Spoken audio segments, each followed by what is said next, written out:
So the other day I got a DM showing me a clip from my friend Ham's livestream, and it's him looking at the Dream MCC11 Parkour Warrior run, where they blew it all up.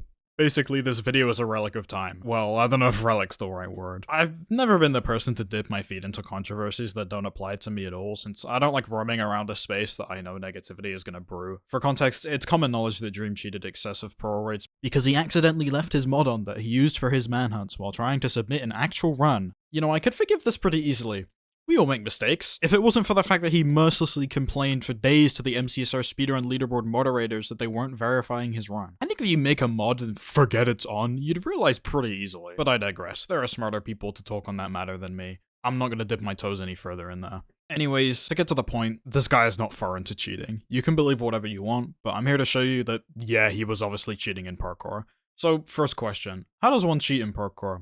Well, it's actually pretty simple. The most common form of cheating in parkour involves using a macro. In this case, when you jump off a block in Minecraft, the cheat macro will jump for you, the moment you are on the last possible tick of a jump. Now, how does this apply? Well, why don't we VOD review an expert at macros, clearly? Okay, so please excuse the quality of this. It's probably not the best, but I tried my hardest. Let's just get straight into this. So first of all, so you know how there's 10 minutes in the Parkour Warrior game? 10 minutes to go, the game's just started. We actually already have our first piece of evidence immediately, and as you can see, look at the perfection that this guy does when he climbs up these stairs. I'm sorry, but if you're doing that first try, that is a little sus. I think the thing that really puts the nail in the coffin here is how egregiously terrible he does that walk upstairs, the attempt afterwards. Here in the second level, this is the first proper case where you can see the macro in effect. For context, these are like barely longer than 3 block jumps. You really don't need to go that far to hit these. You could put your dog on your setup and it would hit this jump just fine, right? Look how late he jumps on every single jump without breaking a sweat. He even jumps on the last tick, I'm pretty sure, on the final jump, which he just doesn't need to do here. Oh, but he's really good at the game. He's really good. You realize that when you jump on the last tick like that, you're just wasting time because you're running longer. If he's trying to do this to be faster, like, no, this is just sus. The one thing I will say here that really does, it's just really unfortunate. So you know how this is the last jump, right? This is the final jump of this level. This is a 2-1. Look how late he jumps for this. It's literally the last tick. Why? He doesn't need to do that. Anyways, as we continue further along, you can kind of just see that he's jumping on the last possible tick of all these trapdoors when he doesn't need to do that. And look at this. This is very suspicious. When he tries to catch this trapdoor, right, he'll land on it. Notice how he kind of drags himself to the edge here. And the moment that he's on the very edge of the block that he's supposed to walk off here on accident, he jumps up immediately. And you can know because his turn towards the jump is a little stuttery. Like, he's a little confused, like, why did that just happen? Notice how whenever he has to do something that doesn't involve a macro, he's doing it so slowly because he's like, I have to really pay attention here. Anyways, this. I think it doesn't take a wizard to identify that if you're jumping super late on these, it's really bad. Your momentum is so great that you have so much wall speed that you're just not gonna connect with these at all. There's no reason to jump super late. This is just not viable at all. But he's jumping on the last possible tick every time. So, you know, why is this relevant? I want you to count how many times that he actually fails doing this level because he misses the jump to the trapdoor and not the trapdoor jump itself. So he fails there because of the trapdoor. He fails because he misses the trapdoor again. Notice how every single time he's jumping on the last possible tick. He fails again. Last possible tick again. He finally does it. He succeeds. Yay, we did it. Awesome. Not to mention the fact that you literally jumped on the last tick for several of those jumps without failing ever. You never failed a jump like that. That doesn't make any sense. He's just jumping on the last possible tick again without really setting up any lineup or anything. He's just throwing himself at this. Okay, one thing here really rubs me the wrong way. So this is a little bit of context. This is before 1.20. This means the hitboxes on the edges of slimes are actually not the same properties as the middle. So if you land on the edge of slimes, it's just a regular block, right? You won't get the boost. It's kind of relevant here, but I want to show something else kind of alongside that. So, why was he holding space on the slime? In quotation marks, a supposed parkour pro, he should know that you're not meant to hold space on slime. And, oh, well, he hit the edge of the slime. Like you said, edge of slime is a regular block. It's not the same properties as slime. Well, if he landed on that, what would have happened is he would have just hit the slime and walked off. But no, he hits the edge of the slime and then jumps off of it. Why would anyone in their right mind do that? Like there, he realizes, oh, I shouldn't be doing that. So let's actually, you know, this is a perfect example of what should be happening instead. He finally rectifies that. He's like, oh, I shouldn't. That's a bit of a silly willy. I just want to mention the sheer just the mind-boggling strategies he tries to use here with his momentum. It just doesn't make any sense. And then the jump he finally gets is the one that he jumps on the last tick once again while trying to do momentum. Many people can do this, but the fact that Dream has been doing it first try every single time it's come up is strange. This is a level that he takes really, really slow, and the event before this he failed it so much, and that is because you can't use a macro to help you there whatsoever.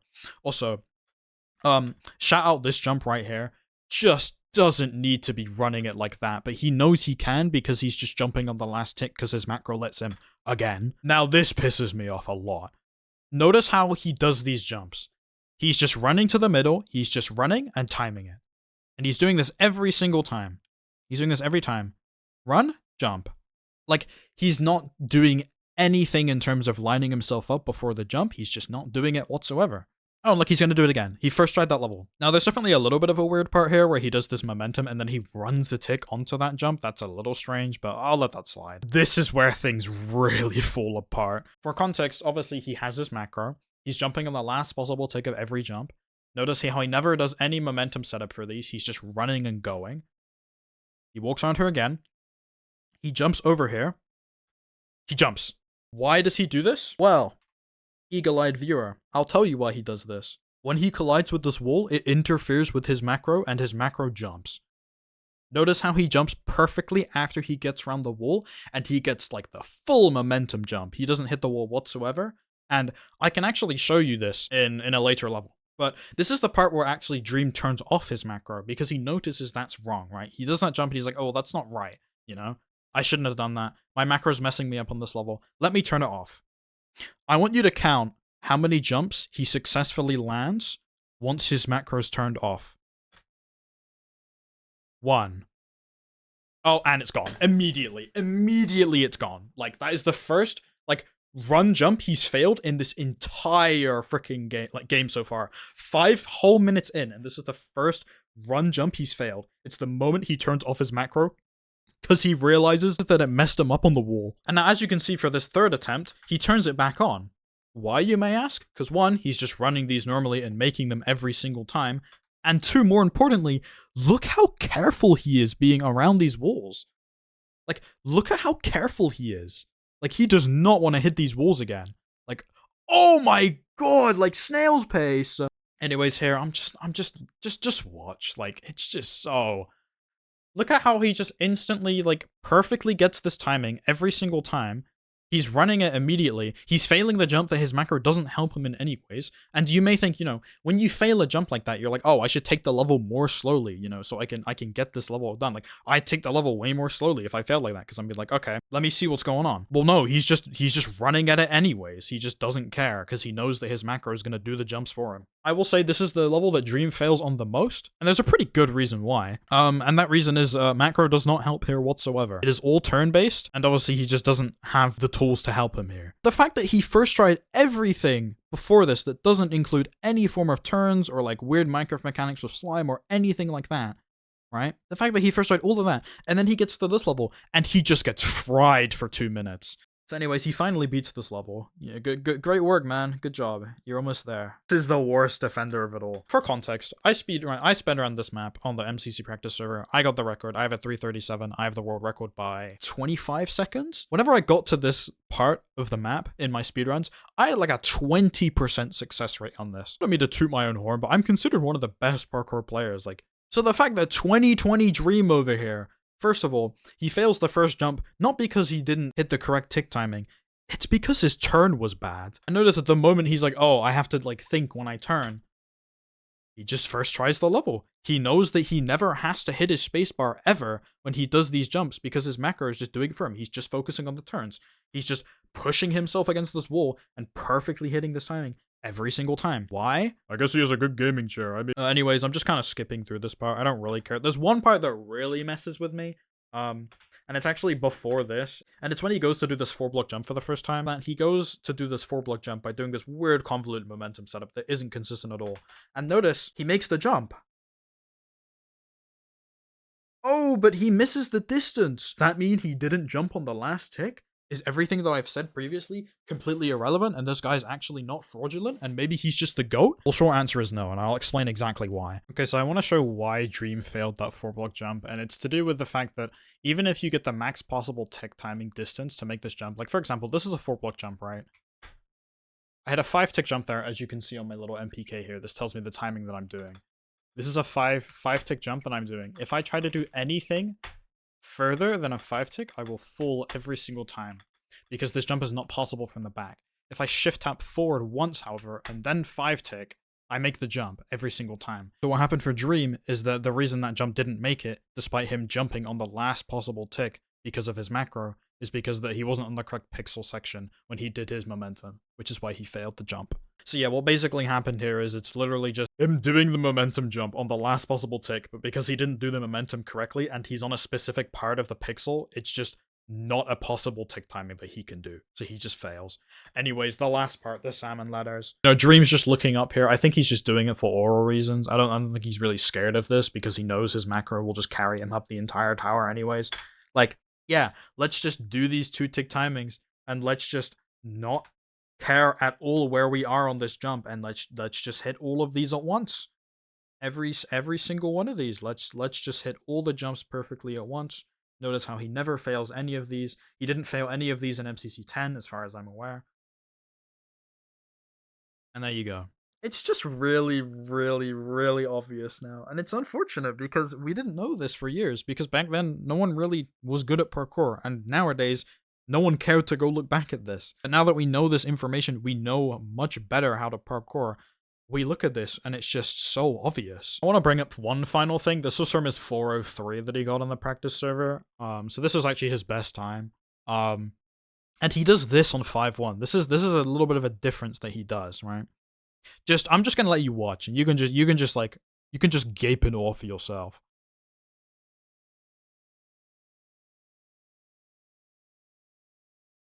Yep, that makes sense. It's not like I tried this on stream one time for over an hour and never got this once, because you have to be a robot to do that consistently and just relying on timings entirely. Like, you have to realize that when you're approaching jumps like these, it's not just the tick timing that matters, it's also the angle. And the fact that he's just doing these regardless, even though his angle is so different every single time, is just mind-boggling. Or, oh no, it doesn't end though. It doesn't end. It just doesn't end. Look at this. Oh, how are we gonna do this time? Oh, maybe we're gonna just run through it willy-nilly. We're gonna run through it willy-nilly. Not just that. We're spamming head hitter. Do you know how much this messes with your timings going onto the edges of blocks? If you're really good at the game, then maybe you get that like 30% of the time. But the fact that he just rips that instantly is crazy to me. And also this level, look how he jumps over the walls, because he's like, now that I've realized that these walls mess with my jumps, they can't mess with the jumps if I'm already in the air. He solved it. He's Dream million IQ plays right here. In conclusion, this is probably the most obvious case of Dream cheating at something that we've seen. I think this is just due to the fact that it's very hard to cheat in parkour without making yourself look obvious. And a lot of it is just behavior of his movement, and because he's using a macro. Running to the edge of blocks when he clearly doesn't need to. I think in many cases it's actually slowing him down to the excuse that he is good is just false. Worst case to me is whenever he's running specific levels such as 6-1, 8-1, and 8-3, he flawlesses them first try, whilst he struggles a lot on any level at all that requires you to turn or have mechanics. Ones where you can't use a macro to jump, because distance doesn't matter. Anyways, I'm not going to mention anymore since I don't want to be here all day, but I'll leave you all off with this clip, which was made by Kalen, a very, very respected parkour player. Hey, Kalen here. The information of the Dream Parkour Warrior macro stuff is a bit like all over the place right now, so I thought about putting it together and explaining some of the stuff that are important for it. The TLDR, if you don't want to watch the whole video, is he's using an auto jump macro, so every time he is on the edge of a block, he will automatically jump. There will be a lot of scenarios where it's a lot more useful, but for example, look at this stage here where he just kind of runs and jumps on the edge of every block. You could say the jumps are far, and I don't blame it for this stage, but it will become more obvious later. Such as here, we have a really far 2-1. Let's see how Dream does it. Right. Next we have free 2, a stage that's more relevant about aiming to the gap than the jump itself. You'll see Dream jump on the edge of every single jump, making it harder because you have less time to actually aim to the gap. But he falls! Mostly just because of his aim. But you can see on every attempt, he will keep jumping on the edge, which is not realistic or human, but it's fine. Here we have Dream jumping on the edge of a slime. It's 2020, by the way, so you've got about 4 more years before that becomes relevant. So just a little bit interesting that he lands on the edge of the block and jumps, but you know. Oh no! It's then followed by his first attempt of turning the macro off, as you can see him try and brute force the stage, which also doesn't work. Here you see him fail the jump normally because he's aiming at the wrong spot, and then adds his own little twist of a fun little like weird way to do the momentum.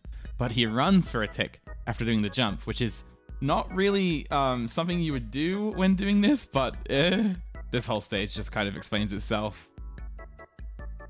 That far jump I think is 1 tick lenient, by the way. And then we have this stage, still jumping on the edge of every single block, but then he's about to hit the wall and accidentally, oh, and he's auto jumped. That's not good. You can then see it's followed by him turning it off, taking his time, and he's walked off. It's the first time this has happened. Oh my god. You can tell he's turned it back on because he's now taking his time while going around the walls. It's funny because in his 4 or 3 run, he finds a fix to this as he jumps around the walls. Isn't this fucking hype? I'll leave it here with all the salmon climbing because I'm running out of Twitter time. But thanks for people bringing it up. I'll put Ham's video in the description because it just shows the whole thing better. But this is just like a TLDR for people that need info in one place. Yippee! Ooh. Wait. You might be onto something. So, yeah, here.